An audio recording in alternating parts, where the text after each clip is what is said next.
ملک بوستان صاحب آپ ہی سے سوال پہلا سر، بہت ساری باتیں کر چکے ہم کہ کیا کھویا، کیا پایا، کیا آگے کی ترجیحات ہیں، کیا گولز ہیں اور کیا ہم حاصل کر سکیں گے.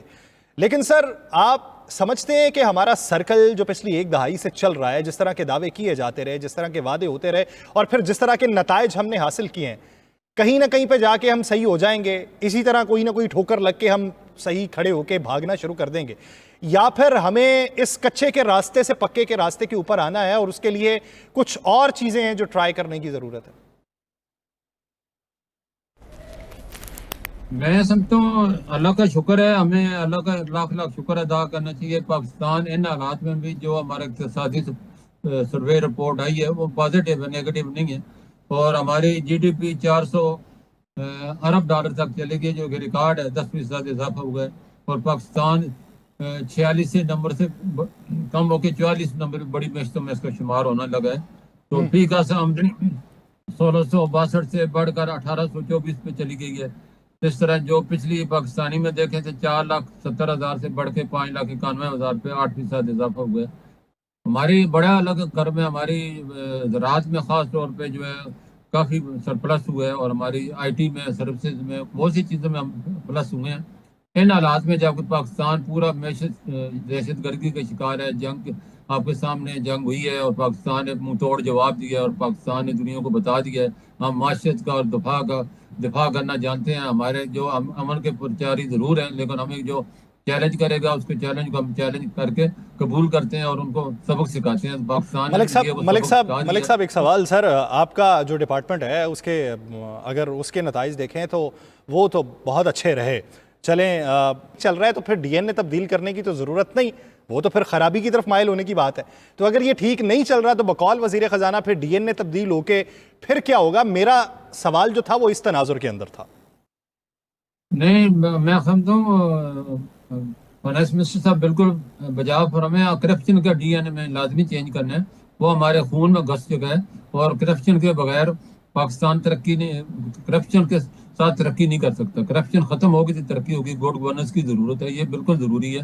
کیونکہ ہمارے اس وقت رشوت کا یہ عالم ہے اور عوام کے اعتماد کا یہ عالم ہے. جب تک وہ رشوت دے نہیں تو ان کو بھی چین نہیں آتا، اور جو کام کرنے ان کو رشوت پہ لگائے وہ کام بھی نہیں کرتے. تو یہی ہماری ترقی میں سب سے بڑی رکاوٹ ہے. ہر جگہ ہماری رکاوٹ، اس رکاوٹ کو دور کرنا ہے، مل کے دور کرنا ہے. تو میں سمجھوں پاکستان کے، آپ نے دیکھا جب بھی ہماری معیشت پٹڑی پہ آتی ہے، پاکستان کے دشمن دہشت گردی کے ذریعے بلوچستان کو، کے پی کو نشانہ بناتے ہیں. اور جیسے بتایا ہمارے بھائی نے کہ بلوچستان بہت زیادہ اپنے بل کم کرنے کی طرف مائل ہے، اور زیتون کا تیل خاص طور پہ بہت زیادہ پودے ہیں، اور اس سے اگر یہ فائدہ اٹھاتے ہیں تو پاکستان میں سمجھتا ہوں اپنے پاؤں پہ کھڑا بھی ہو سکتا ہے. تو اسی طرح ہمارے ورکر ریمیڈنس ہے، وہ ہمارا بہت بڑا سرمایہ ہے. پچھلے مہینے آپ کو پتہ ہے مارچ میں 4 ارب ڈالر بنا کے ایک ریکارڈ قائم کیا ہے. اور میں سمجھتے اس وقت 1.5 کروڑ پاکستانی جو باہر اوورسیز ہیں ورکر ہیں خالی، اور 1 کروڑ آدمی جو سیٹل ہو چکے ہیں. اور تو جو ورکر ہیں وہ ہر مہینے 8 ارب ڈالر ان کو ماہانہ تنخواہ ریکارڈ ملتی ہے. اس میں سے 3 سے 4 ارب ڈالر پاکستان منگوا رہے ہیں، لیکن 3 سے 4 ارب ڈالر وہ دبئی میں، یورپ میں یا دوسری جگہوں میں انویسٹمنٹ کر رہے ہیں. پاکستان میں گڈ گورننس کی کمی کی وجہ سے، قبضہ مافیا کی وجہ سے، کرپشن کی وجہ سے تو ڈسارڈ ہو کے اپنا پیسہ وہاں لگا رہے ہیں. پہلے آپ نے دیکھا سارا پیسہ یہاں آتا تھا. تو ہمیں 100 ارب ڈالر کی ہمارے ورکر تنخواہ سال کی لیتے ہیں. تو پاکستان میں سپلائی کی ڈالر کی کوئی کمی نہیں ہے، صرف مینجمنٹ کی کمی ہے. اگر جی ملک بوستان صاحب حوالے سے مجھے خلجی صاحب آپ سے سوال کرنا ہے، لیکن میں ملک بوستان صاحب سے سوال کر لوں. میرے خیال سے کنیکٹ ہو چکے ہیں دوبارہ سے. ملک بوستان صاحب، سر بجٹ کے بعد انویسٹمنٹ، فارن انویسٹمنٹ جو ڈائریکٹ انویسٹمنٹ ہے وہ، اور اس کے علاوہ ریمیٹنسز، اس کا امپیکٹ کیا دیکھ رہے ہیں؟ دیکھو آپ نے پچھلے 4 سال میں ریمیڈنس ہماری 27 ارب ڈالر سے بڑھ کے آج 35 ارب ڈالر تک پہنچ چکی ہے، اور پچھلے مارچ میں 4 ارب ڈالر کا ایک ریکارڈ قائم کیا ہے، لائف ٹائم ہائی. تو میں سمجھتا ہوں پاکستان میں اس وقت 1.5 کروڑ جو اوورسیز پاکستانی ہیں کام کر رہے ہیں، وہ 8 ارب ڈالر ماہانہ تنخواہ لے رہے ہیں. 4 ارب ڈالر پاکستان بھیج رہے ہیں. 4 ارب ڈالر وہ جو سوچنے کی بات ہے، وہ پاکستان نہیں آ رہا. کیوں نہیں آ رہا؟ کیونکہ یہاں گڈ گورننس نہیں ہے، کرپشن ہے، مافیا کا قبضہ ہے. تو وہ لوگ دبئی میں اور باقی یورپ میں، باقی ملکوں میں انویسٹمنٹ کر رہے ہیں. ہمیں اس کو ٹارگٹ کرنا ہے.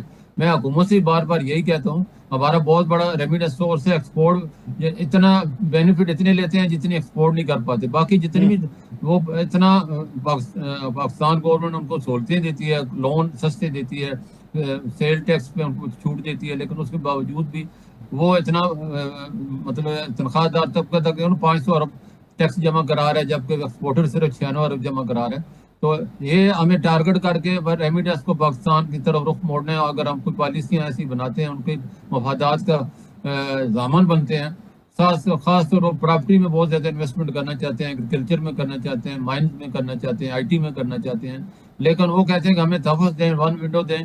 تو پاکستان نے یہ اسپیشل انویسٹمنٹ جو کونسل بنائی ہے، اس میں بڑی میں سمجھتا ہوں فوج نے بڑی محنت کی ہے، اور کسی طرح ایم او یو تو اتنے سائن ہوئے، لیکن ابھی تک کوئی ایگریمنٹ ہو جائے، کوئی پیسہ آ جائے تو پھر ہی ہم کچھ کہہ سکتے ہیں۔ لیکن پاکستانیوں کو جو اوور چیز ہے ان کو ہم ٹارگٹ بنائیں اور ان کو اعتماد میں لیں، تو 100 ارب ڈالر سالانہ ہم کما سکتے ہیں، اور آئی ایم کی ہمیں ضرورت ہی نہیں ہے۔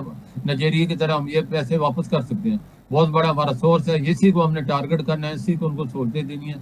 میری اب اوورسیز فاؤنڈیشن کے جو چیئرمین ہیں سید قمر رضا صاحب، وہ بھی اس چیز پہ بڑے پرجوش ہیں، اور وہ کہتے ہیں کہ ہم پورے اوورسیز پاکستانیوں کو میسج دیں گے، کوئی ایسے ہم لوگ پروگرام انٹروڈیوس کرانا چاہتے ہیں کہ وہ پاکستان کو پورا پیسہ لے کے آئیں، لیکن حکومت کا بھی فرض بنتا ہے کہ ان کو تحفظ دے، ان کو اعتماد دے، کرپشن کا خاتمہ ہو، جو ان کی مطالبات ہیں وہ پورے ہوں، تو یہ پیسہ پاکستان میں آ کے پاکستان کی قسمت بدل سکتا ہے۔